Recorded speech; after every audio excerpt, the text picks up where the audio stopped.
Hey everyone, this is Alvin over at Contender Bicycles here in Salt Lake City and Park City, Utah. I'm here with a bike that we've been really excited to talk to you about, but haven't been able to until today, the 2019 Cannondale Habit and Bad Habit. Now the current Habit and Bad Habit feels almost like a bike that was tailor-made for the riding that we like to do here in northern Utah. With its 27.5 wheels and 120 millimeters of suspension travel, it offered just enough give and was plenty playful for everything that we like to ride with. This bike, on the other hand, seems like it's grown up a little bit.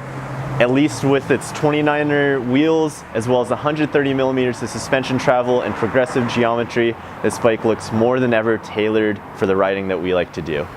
Now, as I mentioned earlier, Cannondale invited us out to see this bike before its release date, and in their presentation, one of the big things that they focused on is what they're calling proportional response. The goal with proportional response in the suspension design is to ensure that riders of all sizes and all weights experience the same suspension performance. In their tests, they actually found that riders on the small end of the scale experienced really poor suspension performance under braking, and that riders on the larger end of the scale actually experienced really poor pedaling performance as well. And to remedy that, what Cannondale did is adjust their shock placement based on center of gravity.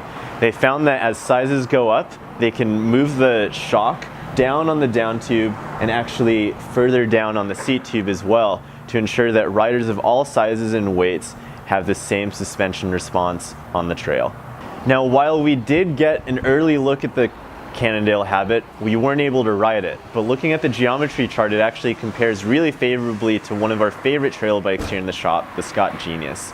The Genius is a really strong climber, and it's actually really fun and really poppy and really maneuverable out on the trails. And we'd expect the Habit to follow suit.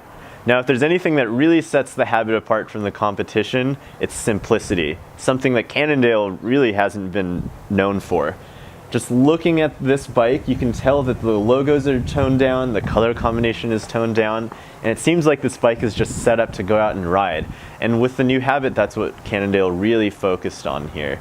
Looking at the Habit range, based on price, parts spec, and value for money, we're expecting the new Habit to find just as many, if not more, fans than the current Habit has. We know that this is going to be a hot seller, and we'll have this both in our Salt Lake and Park City shops. If you have any questions, feel free to contact us at either of our shops.